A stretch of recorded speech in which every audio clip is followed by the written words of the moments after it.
Once, two boys thought of starting a work in the city.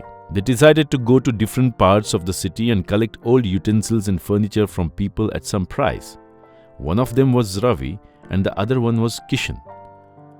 Ravi was very greedy and clever, whereas Kishan was very kind and simple in nature. One day they both met.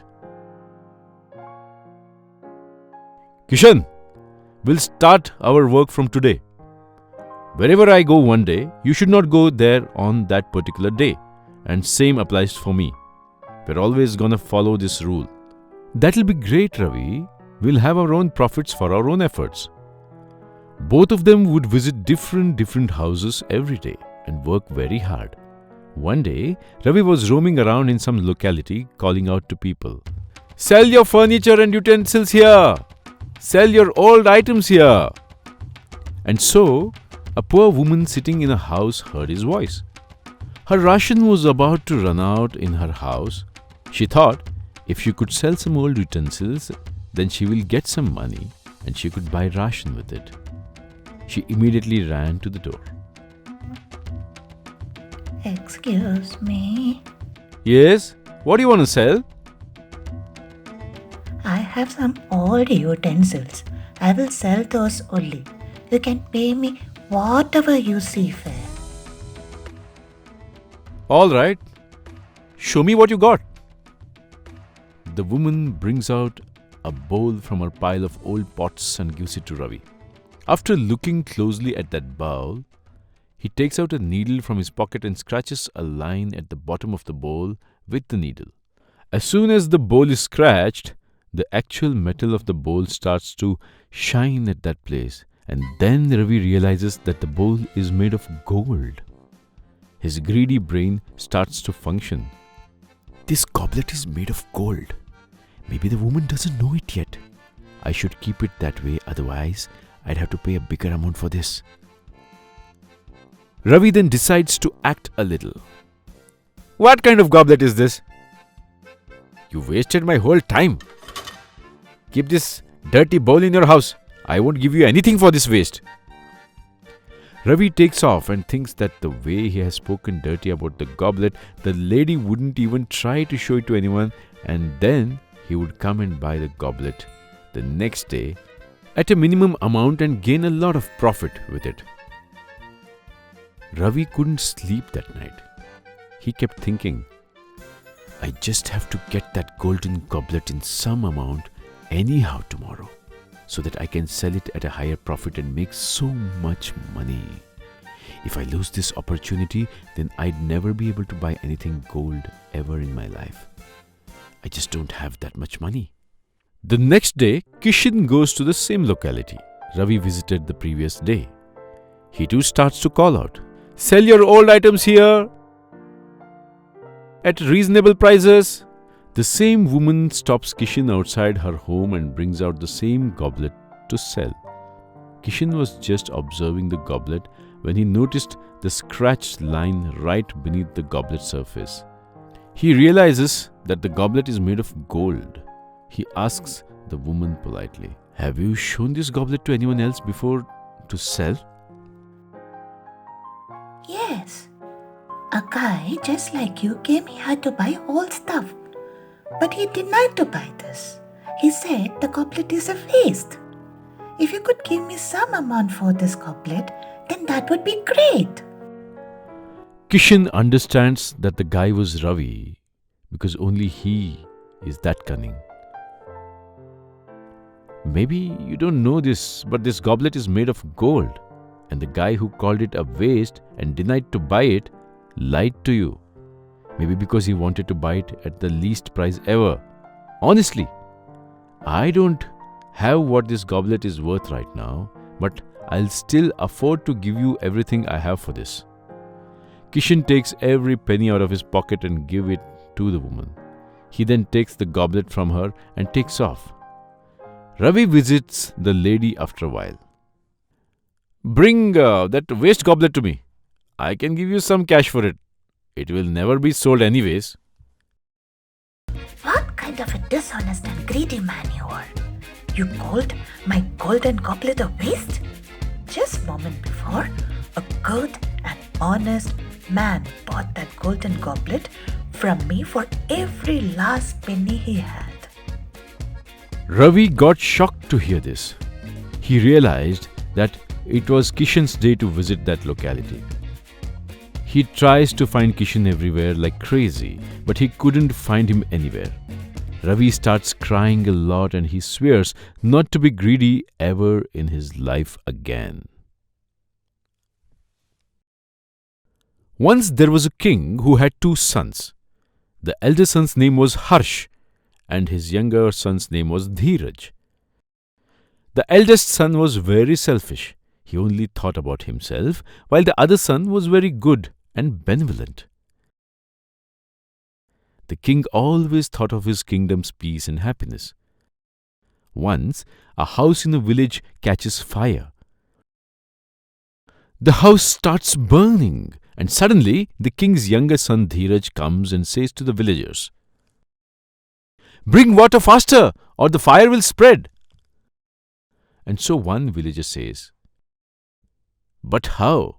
The water level is really low. It has gone deep down the village well."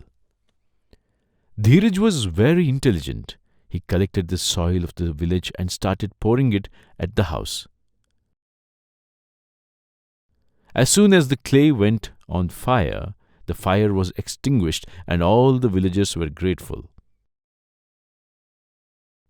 Then the villagers started saying, "Dheeraj, son, if it wasn't for you, then the whole village would have burnt into flames along with all the birds and animals, and even us, villagers. It's all right, sir. God has a plan for everyone. He sent me your way to help you all, and now you're all safe and sound." And then Dheeraj left for the palace. The king has been unwell for a while now. The king thought, "Maybe I should hand over the kingdom to my children." Although it has been the ritual of our family to hand over the throne to the eldest son, but I won't do it. I will hand it over to the worthy son. He had a thought of giving his sons a test, and so he called them both to his court. "My dear princes, I love you both very much, but I have to declare my successor soon enough.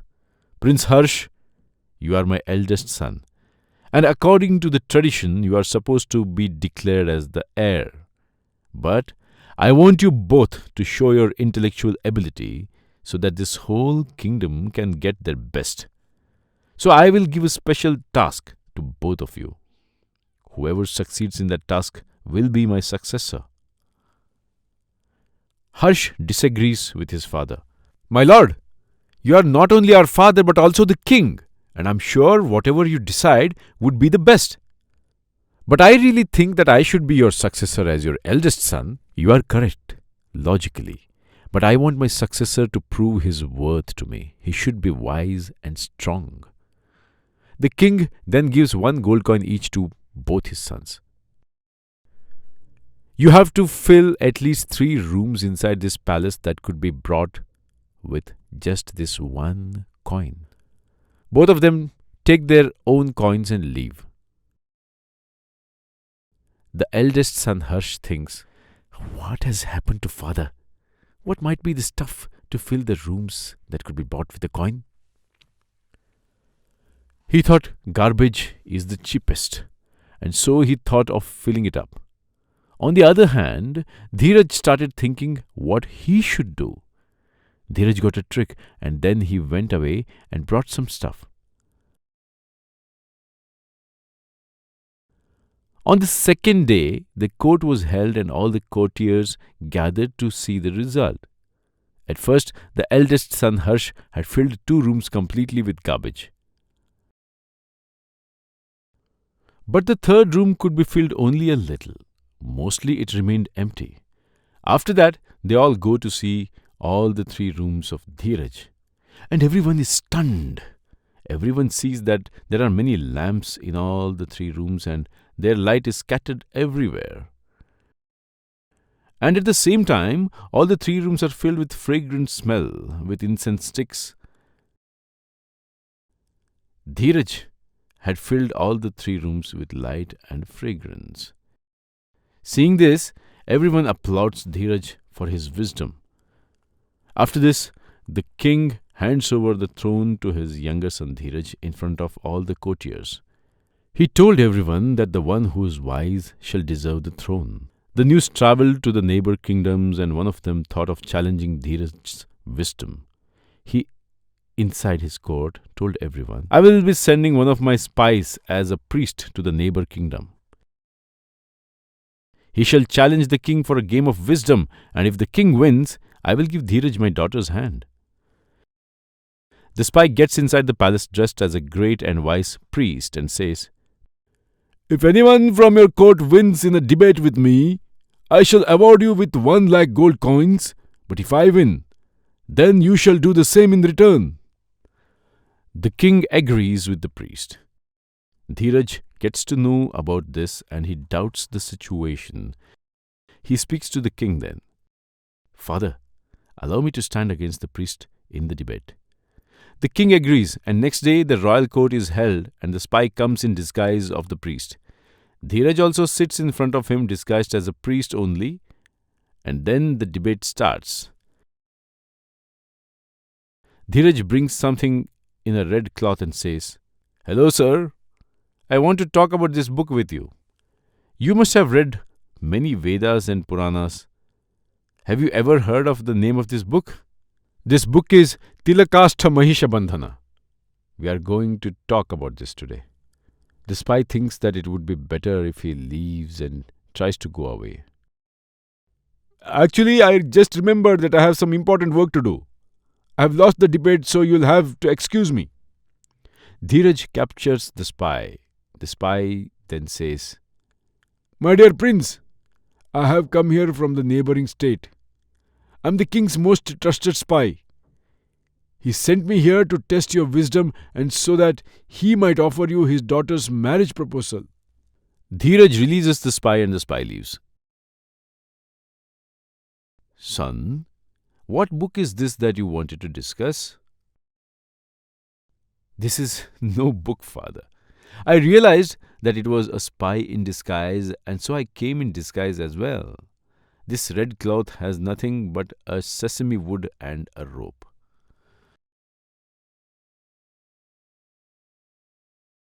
The king looked and then said, Well, as far as I know, Tilakastha in Sanskrit is known to be sesame wood, and Mahishabandhana is known as the rope which is used to tie a buffalo.